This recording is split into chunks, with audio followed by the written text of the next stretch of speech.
Lunch is over. Time to learn. So, if you're anything like me, your stomach is now full, and you'll fall asleep at the host table during the presentation. No, let's not do that. I know you won't do that because our next speaker is one of the all-stars who I mentioned at the beginning of this day. This day is full of all-star speakers, and this one in particular is going to blow your mind. Elijah, would you mind introducing our next expert? Absolutely.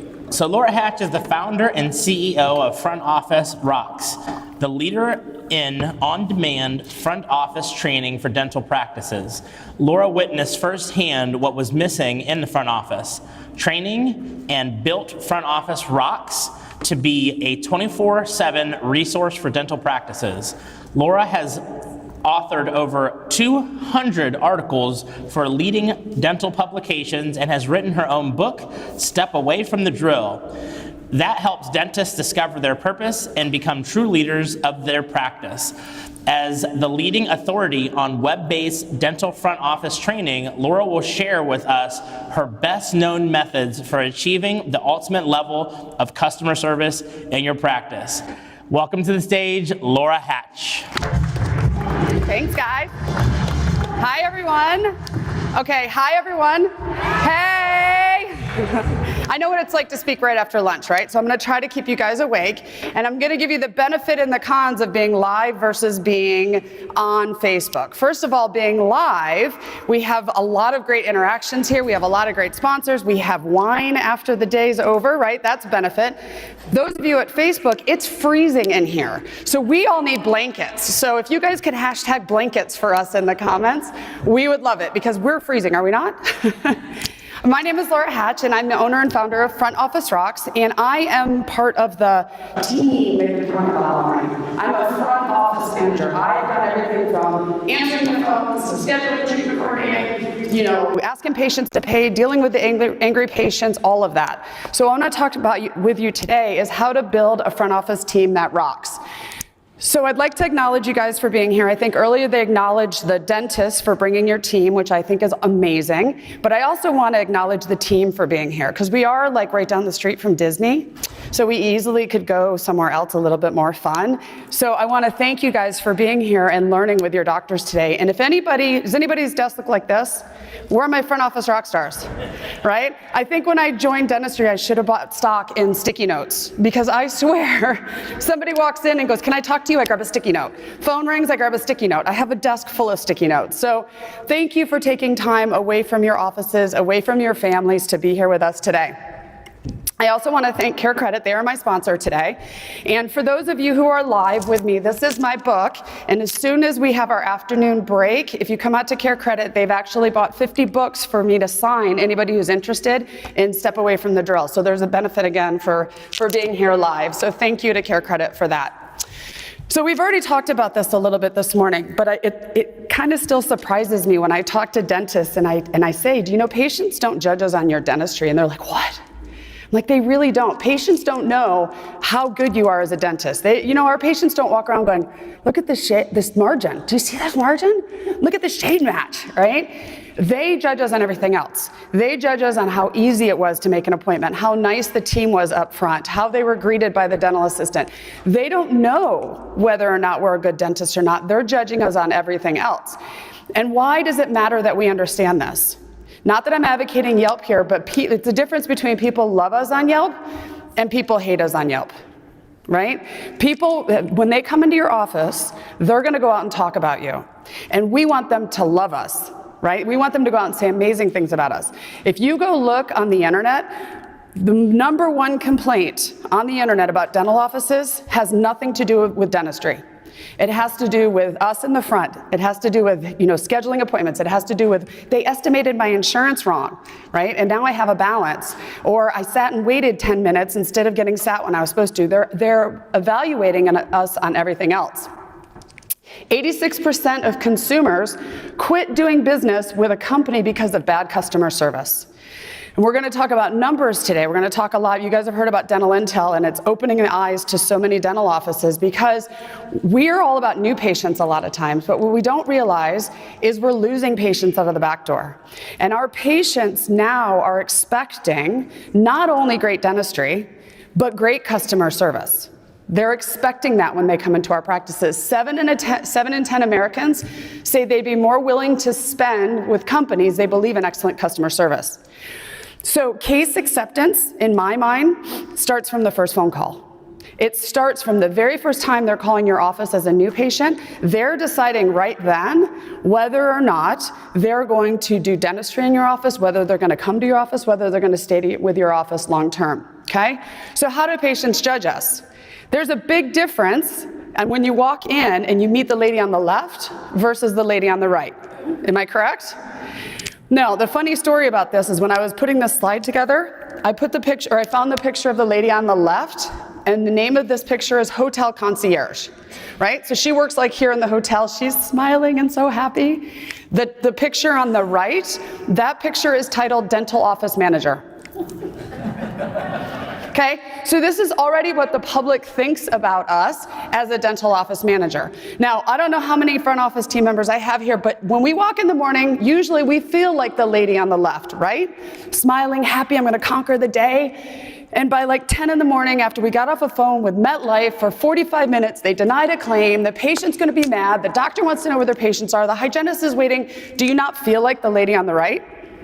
Right? But we gotta fake it because the patients deserve to walk in, no matter how we feel, they deserve to walk in and see that hotel concierge.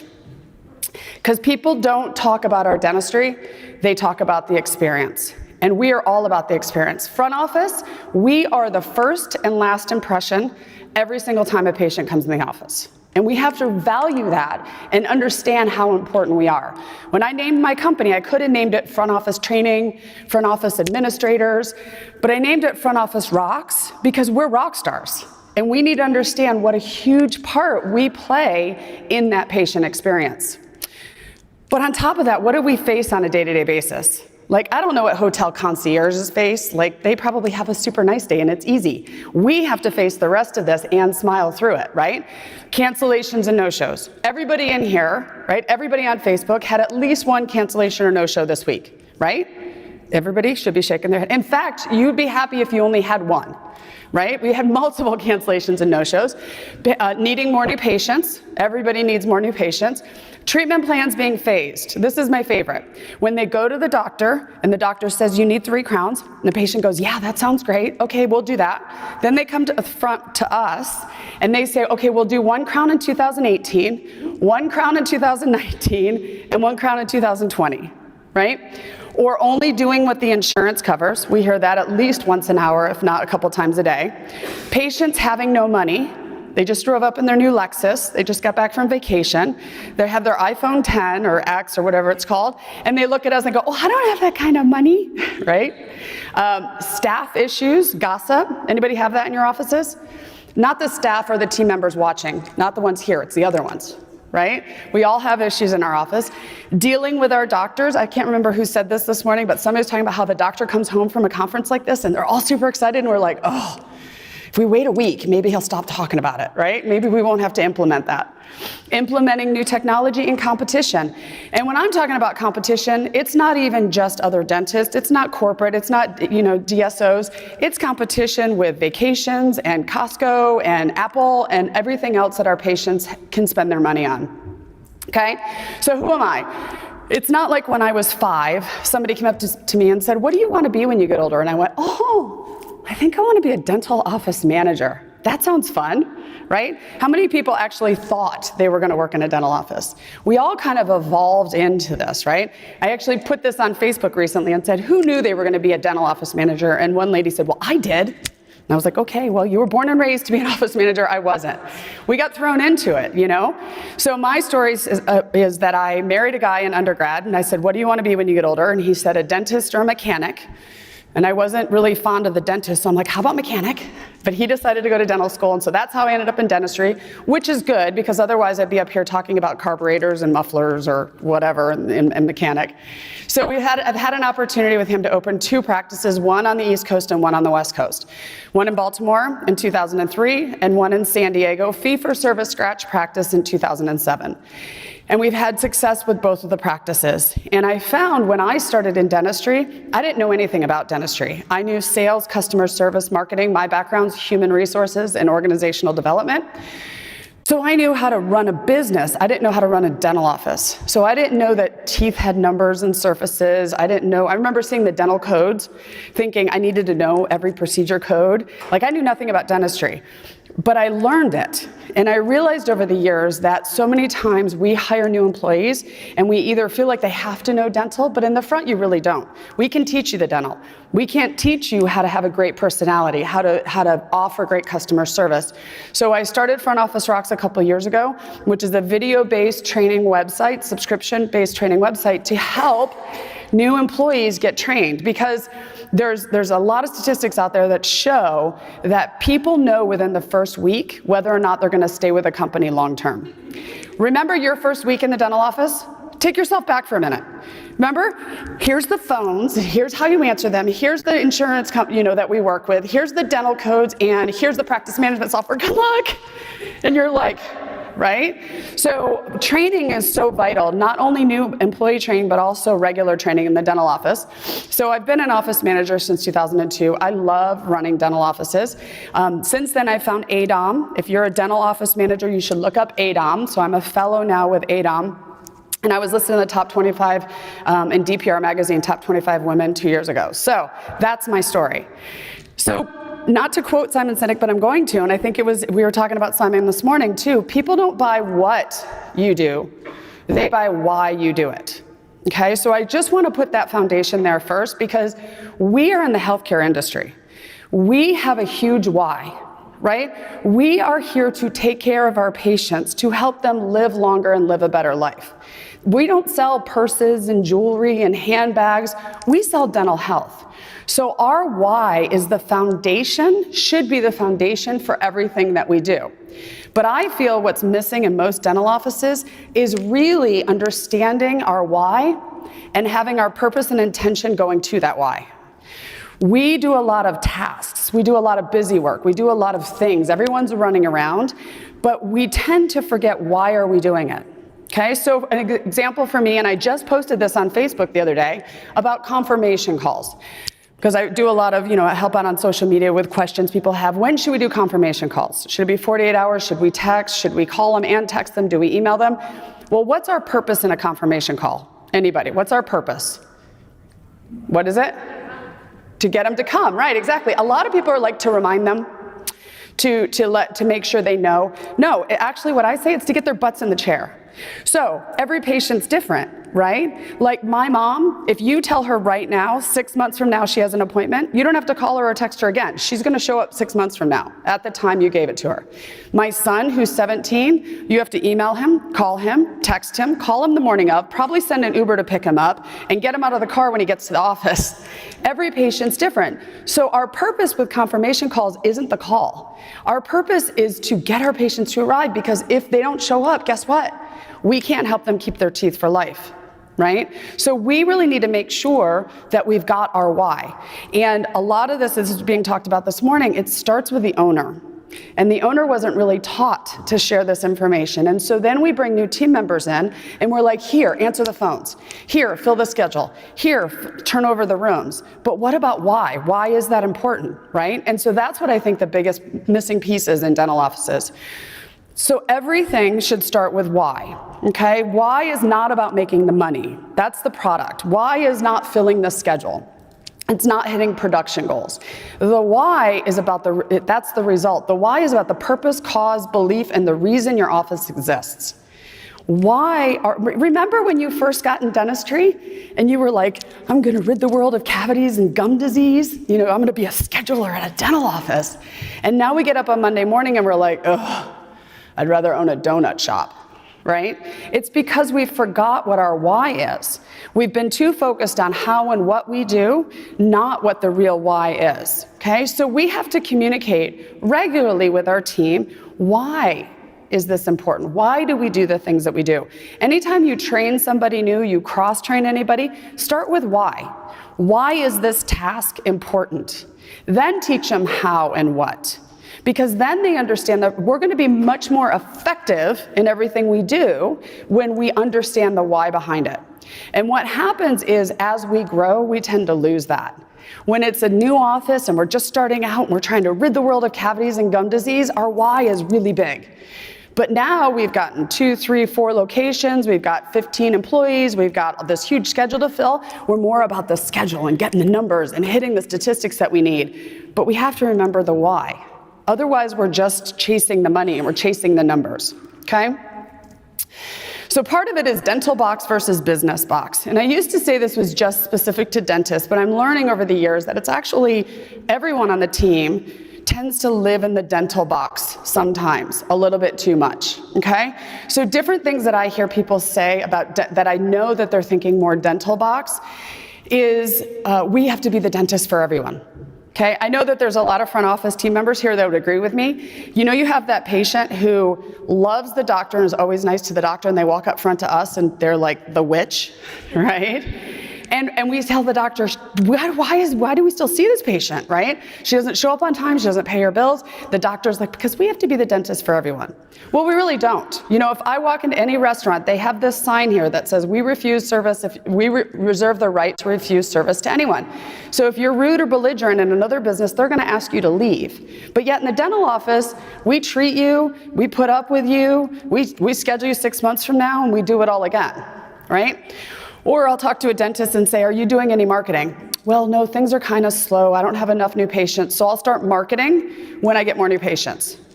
Okay? Think about that from a business perspective. How are you going to get more new patients if you're not marketing? Or another one is, and this is my favorite, I'll have a dentist say to me, well, can you help me fix, I have this one employee, she's worked for me for 20 years, she's grouchy, nobody likes her, nobody likes to talk to her, patients don't like her, she doesn't show up on time, she doesn't do what I tell her to do, can you help me fix her? And I say, well, have you talked to her yet? But I just can't fix her. Well, why does she still work for you? Well, we're like family.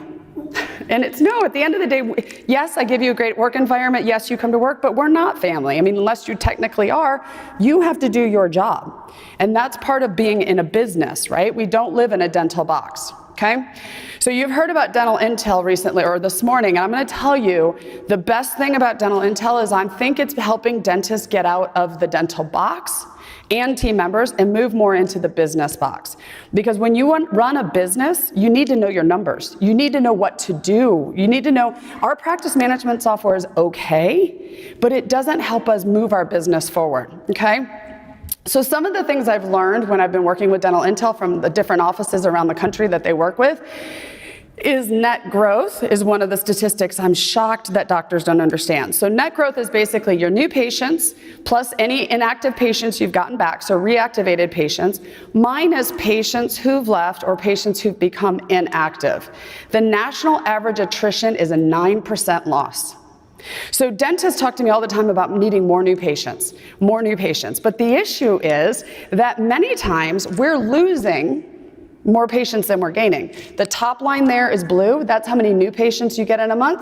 The bottom line is how many patients have either left, moved, become inactive, or haven't been in your office in 18 months. So we have to look at these numbers and go, you know what? It's not all about new patients. It's about the back door.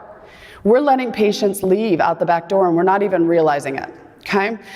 Other statistics are pre-appointment rate. So these are all the things that I teach when I teach Front Office Rocks. I teach things like how to get your patients to schedule their ReCare appointment, how to make sure we give an amazing experience, because we're losing patients on a regular basis. The national average rate of reappointment is 70%, meaning 70% of our patients are only getting reappointed. But if I were to talk to most offices, they would think it's closer to 90%. When you don't reappoint your hygiene patient, guess what? There's a good chance they're not going to call you in 6 months. They're not going to call you in 12 months. Next thing you know, it's been 18 months and they haven't been to your office, okay? So if you want to get a free analysis, I think this is a huge wake-up call for many dentists to go, hey, let's look at where I really am, and then let's find ways to fix it and improve it, okay? Now, I asked a dentist recently, you know, how's your relationship with your patients? And he said, oh my gosh, it's excellent. It's amazing. And I said, really? Okay, so for your healthy patients, how often do you see them every year? Twice a year. Okay, so 2 hours a year, yes. So you, doctor, how often do you see the patients? Well, 10-minute exams, so 20 minutes a year. So you have an amazing relationship with somebody that you only see 20 minutes a year. Think about that, right? So we have to understand that our patients, every time they're in the office, everyone needs to give them an amazing experience. Everyone needs to make sure, and we need to remind our patients, not just at the first new patient appointment. I mean, Gary talked about that earlier. The new patient appointment's important, but every single time the patients come in, they need to be reminded why they're in our practice. They need to remember, oh, I remember why I love this office, because you know in the 6 months in between, they're getting marketed to by everybody else in your area, and they're offering whitening for life and free toothbrushes. So the experience matters every single time the patients come in. So this is my small business cycle that we need to understand that many times our doctors and our teams focus in one area on this small business cycle. So let's look at this. Any small business, you have to market your business. You have to give an experience to the customers, whether it's great, amazing, awful. You have to sell your product. You have to produce quality product. They have to go tell their family and friends. Where do you think our doctors live in this small business cycle regularly? Production.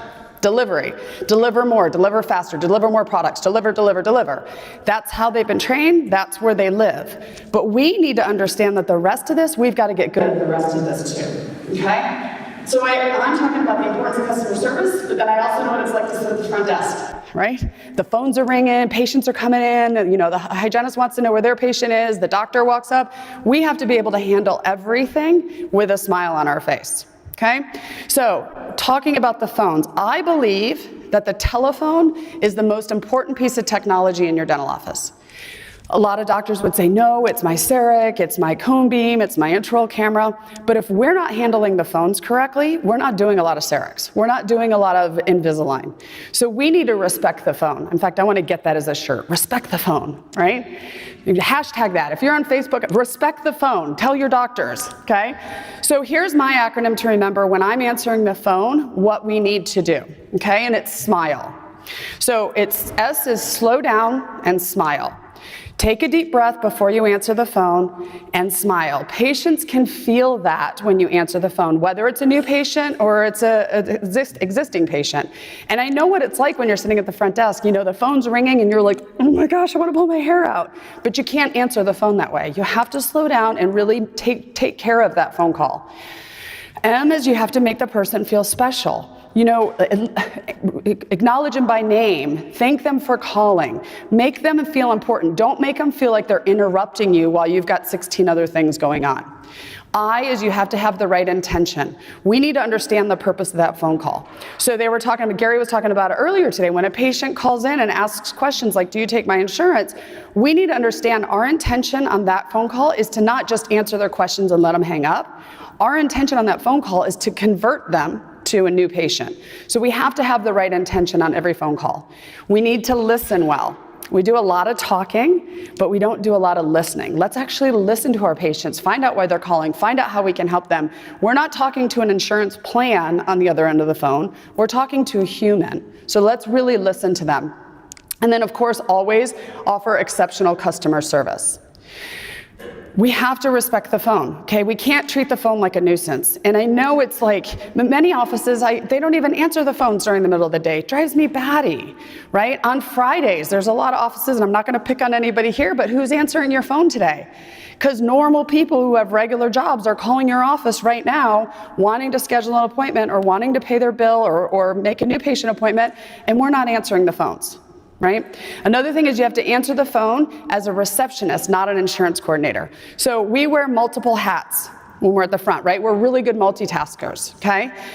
But when we answer the phone, we have to make sure, an insurance coordinator, when you're working on insurance claims, what kind of a mood are you in? Usually kind of grouchy.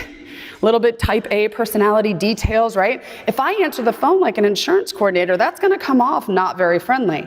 As soon as that phone rings, I have to take off my insurance coordinator hat, put my receptionist hat on. How does a receptionist answer the phone? Happy, chipper, welcome, how can I help you? That's how we have to handle the phones every time that rings.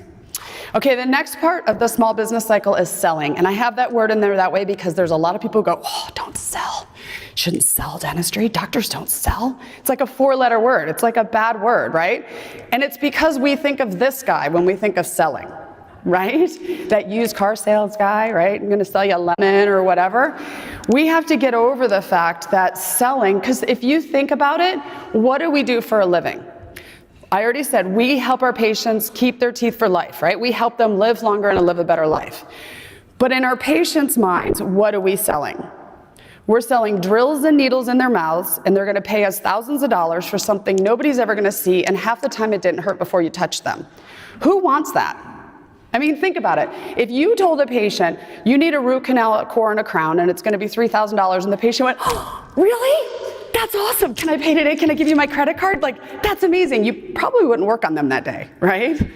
So we have to understand that what we do isn't fun. Patients aren't gonna jump through hoops to get what so we need to be better at selling than anybody else out there with all the fun stuff that they can go buy. Because who sells in the dental office? Everybody. We sell them to show up for their appointment. We sell them to come back and sit in the chair. We sell them to pay us the bill. I love that. What was the hallway of amnesia? I always say when the doctor gives them anesthesia, they get amnesia, right? And then the patient comes up and goes, oh, I'm supposed to pay today? We're like, no, it was free, right? So we're selling all day long, right? And we have to understand that. This is another one, and I thought this was amazing too. We, at a $1 million practice, annually diagnoses $2.4 million of dentistry. That's not, shouldn't have a question mark at the end. That's an actual fact. This came from Dental Intel. This means $1.4 million in treatment walks out the door annually. So the national average is only 36% that's closed on same day for treatment. That's a really low statistic, right? And so we have to get better at understanding that patients aren't going to jump for joy when we tell them they need a root canal, core, and a crown. And the way we're doing it now isn't working. We really need to understand that our patients don't want what we do for a living. But if we're going to be there to help them keep their teeth for life, we need to have a bigger why than they do. So that I say to change the word sell to help, right? Let's change that concept. Okay, let's change it to help, because isn't that what we do? We provide dental help for our patients. We help our patients live longer and live a better life. So we need to understand that selling dentistry isn't bad, because what we're doing is helping our patients keep their teeth for life. Okay, we're the only people in their lives that look out for this part of their body. So our why needs to be bigger than theirs. Okay. So I say that what we do right now is a lot like Burger King. Okay, so the motto for Burger King is have it your way. So if I walked into Burger King and I order off of the menu, I can say I'll have a Junior Whopper with cheese, extra pickles, no tomatoes, onion rings, and fries. No, I didn't get onion rings and fries. And Diet Coke, okay? I'm ordering off the menu the way I want. How is it any different in our office? The way it's working right now is the doctor tells the patient what they need in the operatory. Okay, so you need 2 crowns, 3 fillings, and a night guard. And the patient goes, yeah, doc, okay, that sounds great. So the doctor leaves, like, I close that case. Then they look at the assistant and they go, what did he say, right? So then the assistant tells them what they need. Then we walk them down the hallway of amnesia. I'm gonna use that now. They come up to the front desk and we show them the treatment plan and they go, oh, wait, the insurance isn't gonna cover it all? Right? Because they always think the insurance is going to cover it all. Then we show them the treatment plan and they go, oh, hold on. Okay, so the insurance is only going to cover 1 crown, not the other. So I'll do the 1 crown. Oh, they'll cover 80% of the fillings, so we'll do the fillings. But they're not going to cover the night guard, we'll skip. Do you see that they're kind of ordering off of a menu? I'll have a Junior Whopper with cheese. And we're doing it at the front desk. Patients aren't fully sold until they know how much money, or aren't fully on board to get sold until they know how much money it means out of pocket. And we're doing that standing at the front desk right now when there's 5 steps to the door. And so now the patients are like, I'll say anything to get out of here. Yeah, go ahead and schedule me. Yeah, that sounds great. And that's why we double book patients, knowing there's a good chance that patient's not going to come. So we need to change the way that we present treatment to patients, because right now it's not working. They're doing everything they can to get out, and we have to understand why. We put drills and needles in their mouths. I want to get out if I can, and I get it for free, right? So I hear a lot of times that team members say to me, well, you don't understand, Laura, my patients don't have money. Okay, in my area, my patients don't have money. So have you guys seen the Apple store, the Mac store lately? Is it not always packed? Yeah, right? So in the Apple store, if you walk in, what do they sell? They sell iPhones, iPads, iPad mini, iPhone Plus, MacBook Air. Like, they sell the same product within 6 inches of each other, and people stand in line when the new one comes out, right? 75% of people who bought the iPhone 5 the weekend it came out had a cell phone that worked. It wasn't like their cell phone died and they went, oh great, I'll get a new phone. They went, oh, it comes in color and it has a better camera. Right? So patients have money. In fact, if you've been to an Apple store recently, I was just actually there. I bought this really cool jump rope that I haven't used hardly at all, but I have this jump rope that syncs with my phone so I can count my jump rope because I can't do it myself, right? $50 later, I walk up to the guy and I wave a credit card at him. There's no more cash registers anymore. I just say to this guy, I want this. I wave a credit card at him and I walk out with the product. Because Apple, Mac determined, they knew that if I saw a line at the cash register, I would pick it up and go, you know what, I don't really need it, I'll come back later, and I would leave, and they were losing sales. So Apple had to learn how to sell faster, right? So our patients are leaving our offices saying, I don't have that kind of money, and they're going and buying a $60 jump rope so that they don't have to count for themselves. Okay, so our patients have money. Now, do all your patients have money? No, I'm not saying that every one of your patients have money, but we've fallen into this idea that our patients don't have money. Yet they walk in with a venti karma maca fraca something or another, right? You can tell I drink black coffee. Actually, right before this, I had espresso, which is why I'm talking so fast.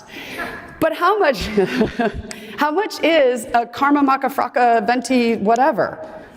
$5, $6, $7. I'm in California. It's like $7.50, $8. People are spending $5, $6, $7 on a large coffee. Now, why do they go to Starbucks? I don't know. They love it. They write their name on it. I don't know. They have unicorn drinks. I don't know why. But if they truly didn't have money, they could go across the street to Dunkin' Donuts and probably get a similar coffee for $1.89. Okay, so I just want you to understand that a lot of times we fall into this idea in our dental box that our patients don't have money. And there are patients who don't have money. I understand that. But there are patients who have money, but they don't value their teeth. And you guys all know, right? We have that patient who comes in who looks like he can't afford anything. He looks like, you know, he can't, we judge him. We do the treatment plan and he walks in with cash because he's had it under his mattress his whole life, versus the executive who has a private jet, flies all over the world, but doesn't do anything about their teeth because they don't value their teeth the way they value their pocketbook. So we can't judge our patients. We have to give them the best opportunity we can to help them get the treatment they need. And I don't remember who was saying it earlier this morning, but I agree 100% with this. Care Credit, the thing I love most about it is when patients say a lot of times, I don't have money. I don't have that kind of money. What they're saying to you is, I don't have that money on me right now. I don't have that I don't have that available on my credit card. I don't have that in my savings account right now. But if you change the verbal skills to say, okay, understand that you don't have $7,000, but if we could make this affordable at $199 a month, would you be able to consider that? Oh yeah, I could do that. That's a whole different discussion. But we haven't trained our teams well on that discussion. And what we do is we tell our patients, they say, I don't have that kind of money. And we say, okay, we'll put a watch on it. And we let them leave, right? And so then we wait 6 months or a year later as their teeth is deteriorating because we weren't good at going to the next step. If I go buy anything nowadays, they offer me interest-free financing. Do I not take it? Do you guys not take it? I mean, because that's the way patients think. That's the way we think. So we have to meet our patients when it comes to case acceptance with that.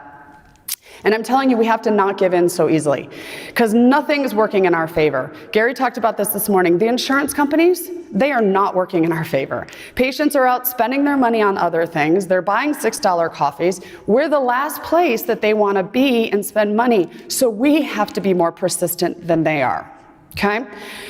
Now, this is, again, another dental box thinking versus business box. And it's a big thing for me because I feel as an industry, we've become more insurance driven than insurance savvy. I hear people say to me all the time that say, well, Laura, you don't understand. All my patients are about their insurance. It's all about their insurance. But I think we started it with them. Okay? We've become more reliant on insurance. We use insurance as a crutch more than the patients do. And I know an office or a team that's insurance driven. So I'm not saying we have to work with insurance. Okay? I think we have to be insurance savvy. We need to understand the ins and outs of insurance. We have to know the deductibles. That's part of what we have to deal with our patients. But offices that have become more insurance driven, a couple of things I hear, for example, if I do a mystery call into the office to see how they're doing answering the phones. Hi, what's your name? How did you hear about us? What do you think the third question is out of their mouth? What insurance do you have, or do you have dental insurance? So we have just started this relationship with a patient to tell them that more important than finding out who you are and why you're calling today, we want to know if you have insurance. And then we get upset with them when they wave the insurance book at us in the consultation because they're all insurance driven. Well, we started the relationship that way. Or in the morning huddle when we come in and we're like, oh yay, we have a new patient today. And the doctor's like, that's great, we have a new patient. What insurance do they have?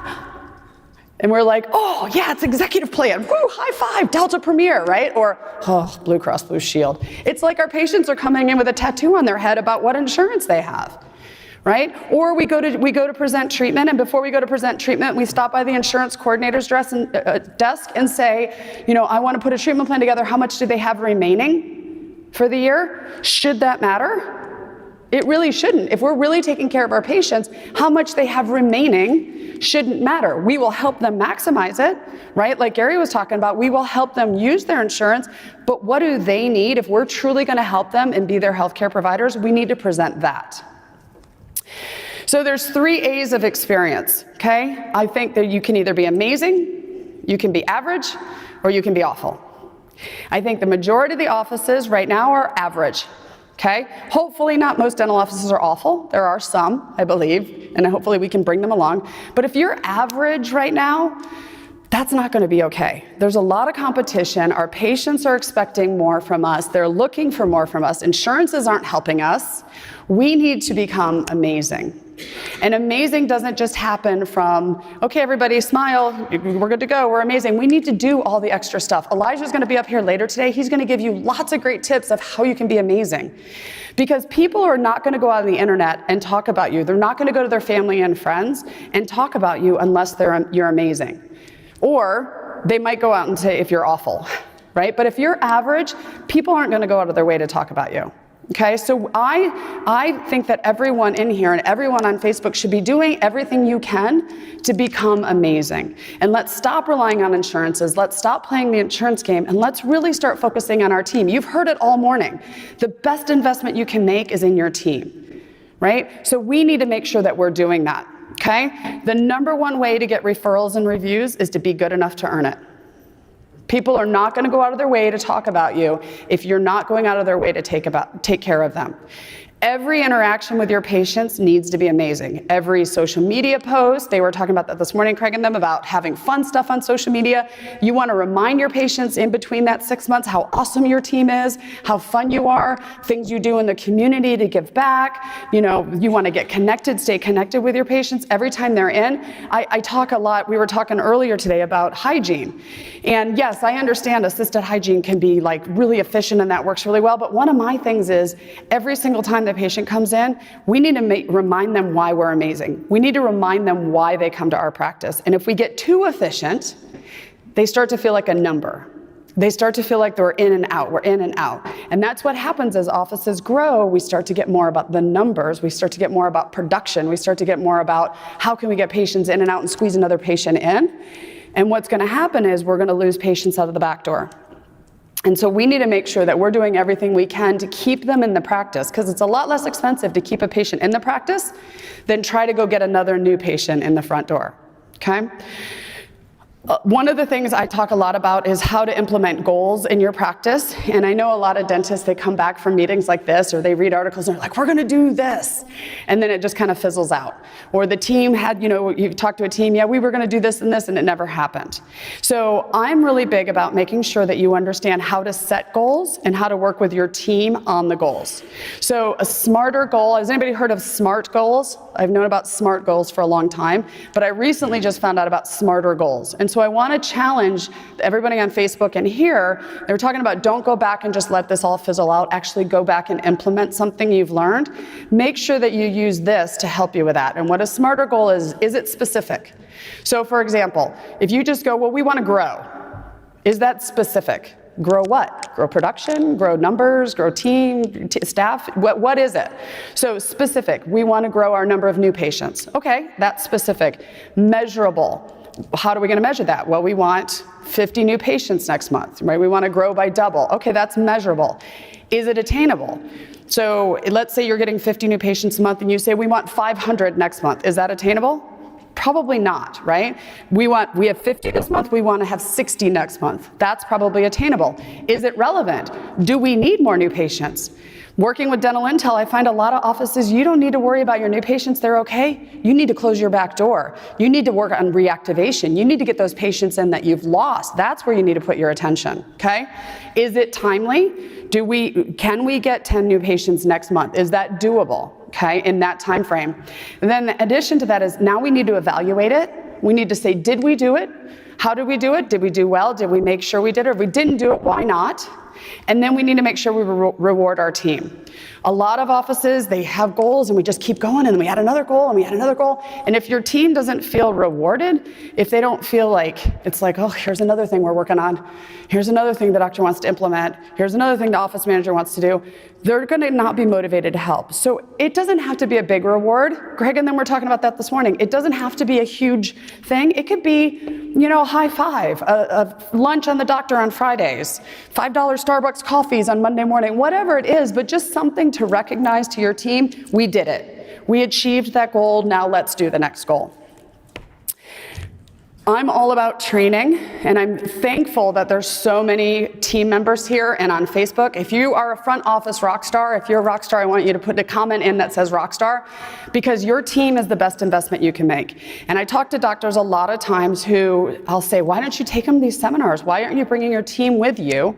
And they'll say, well, what if they leave? It's so expensive if I take the team. And like I said, the team members here, you should thank your doctor tonight for bringing you, because a lot of doctors are afraid to do this, because what if they leave? It costs a lot of money. Well, I love this quote from Henry Ford. The only worst thing to training your employees and having them leave is not training them and having them stay.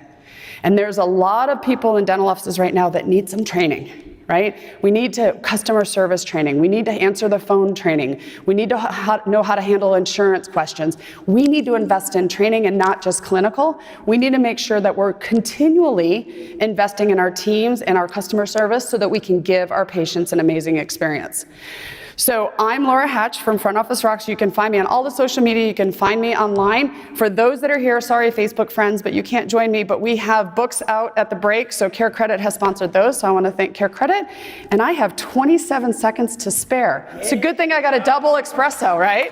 Yeah, good job, Laura. Don't leave us yet. Okay, I won't. Hot seat. Hot seat. All right, everyone. So for those of you who are just joining us, if you have any questions for Laura Hatch, just type in the comments below where you are from and then ask her the questions. While we're waiting on them to type their questions in the comments below, we want to hear from our live audience. So you all, what do you have to ask Laura that's burning in your head to ask her this question? Can you raise your hand if you want to ask her a question?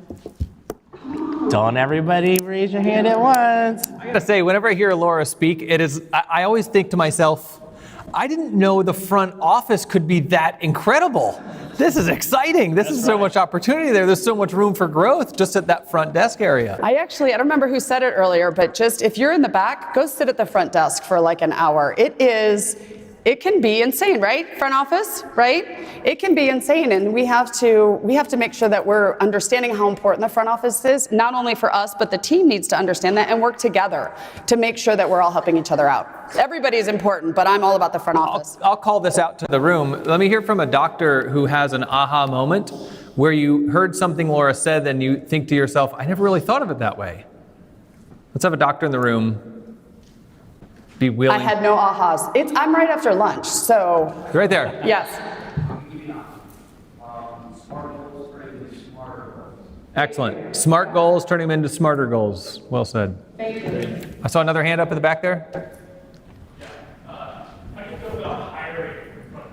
How do you go about hiring for the front desk? First of all, I wanted to make a comment about earlier, somebody said, we're the front desk team. Do you know we're named after a piece of furniture?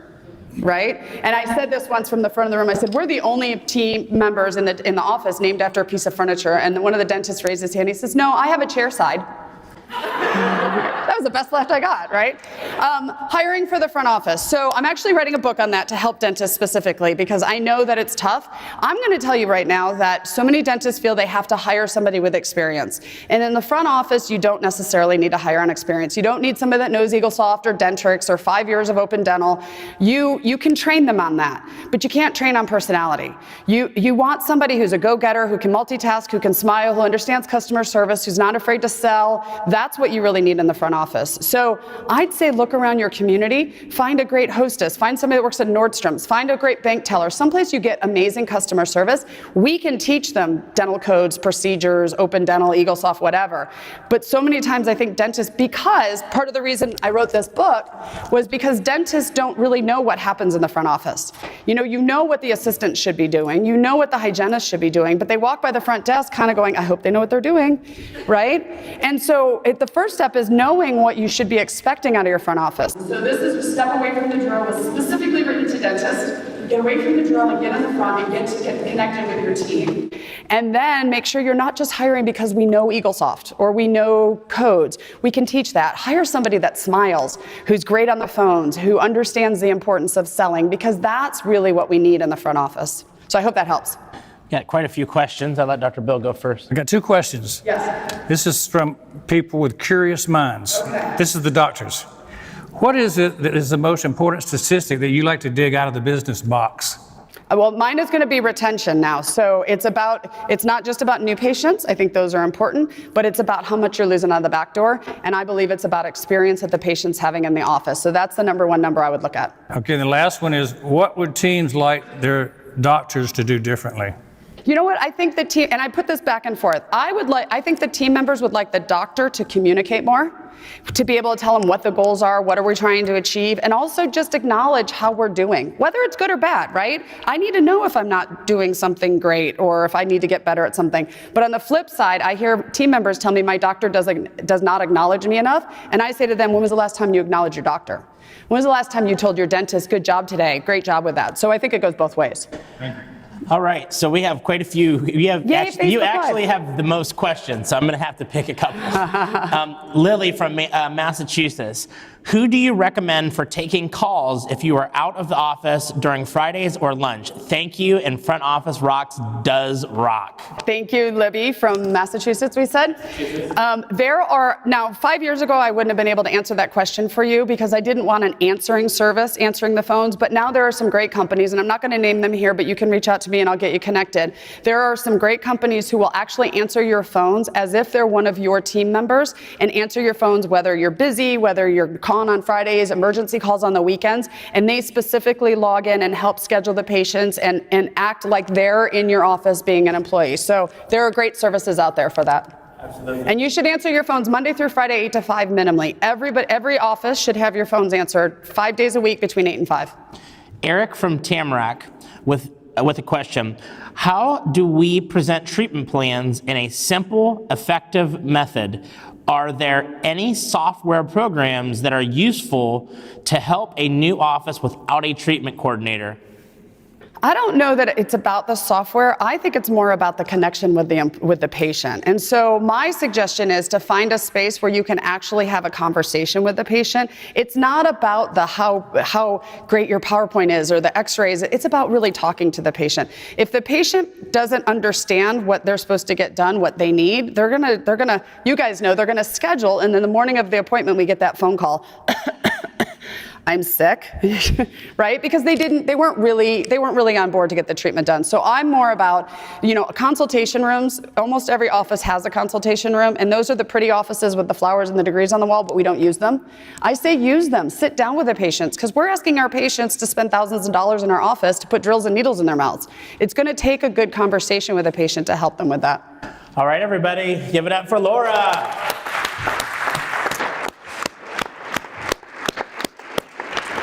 Alrighty, so we're coming down to our last 2 speakers. We have Dr. Mark Costas coming up, and then I guess I'm up, hot seat.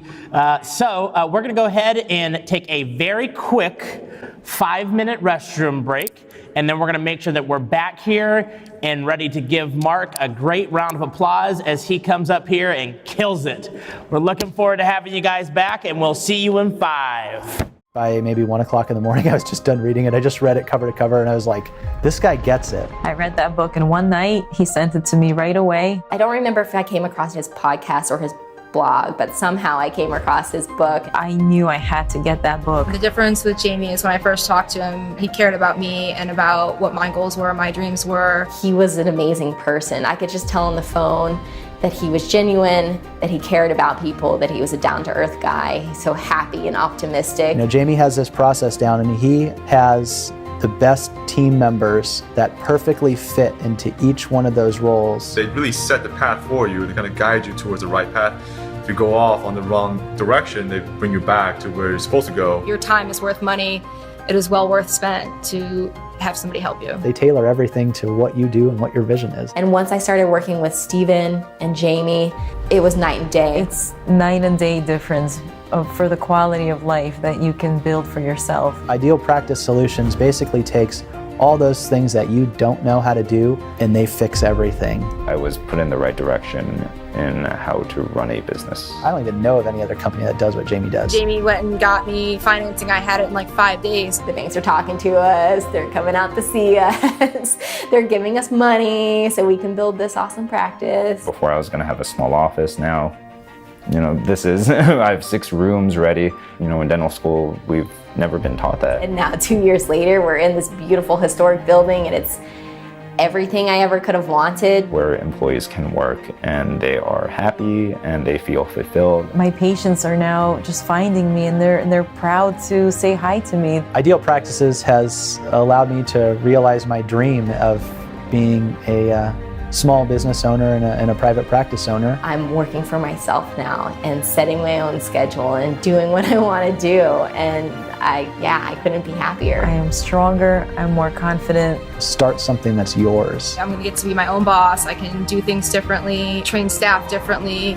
I can change the patient experience a little bit and do things more my way. To open my practice and open my doors, I could not have been more excited. That's what they're there for. Anybody can do this with a little help. Doing it just on your own with no help is impossible to me.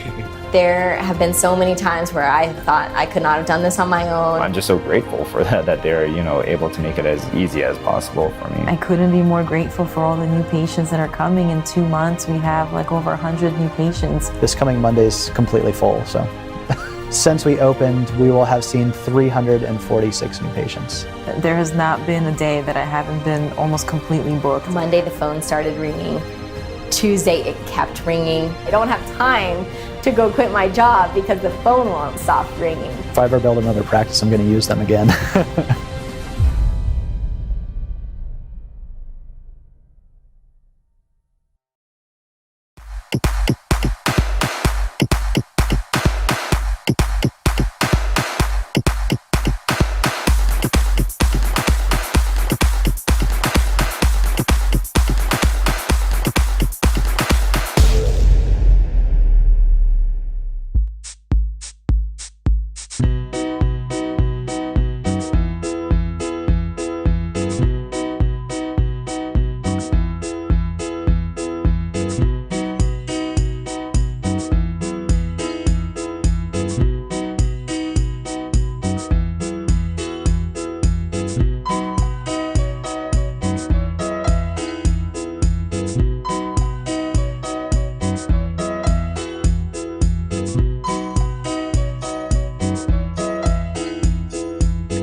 Dentists, do you want to attract more high-value patients?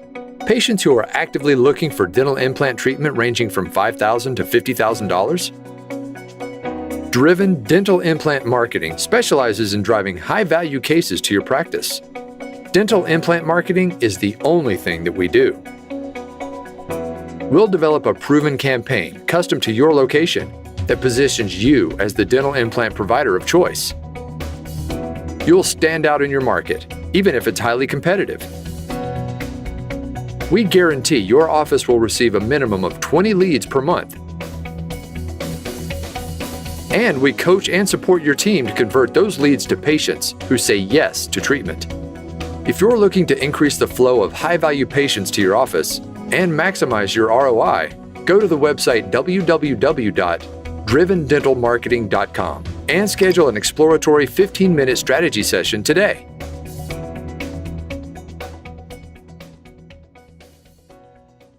Hey folks, Brady Frank here. I want to get you a free book. Whether you watched me live in Orlando or live on Facebook, the book is going to go over the things that I've done over time that will allow you to do it the easy way, not the hard way like I had to do it. Number one, how to add co-owners as opposed to associates to your practice.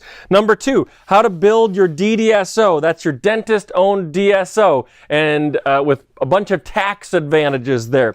Number three, how to invest in investment practices. We call them entrepreneurial satellite practices, but also how to use funnels, both for new patient flow and to automate your DDSO. The main ones, dental savings plan, your own lab, your own real estate portfolio, your own private equity company. We're going to be going over all that, so get your free book by just texting free book to 31996.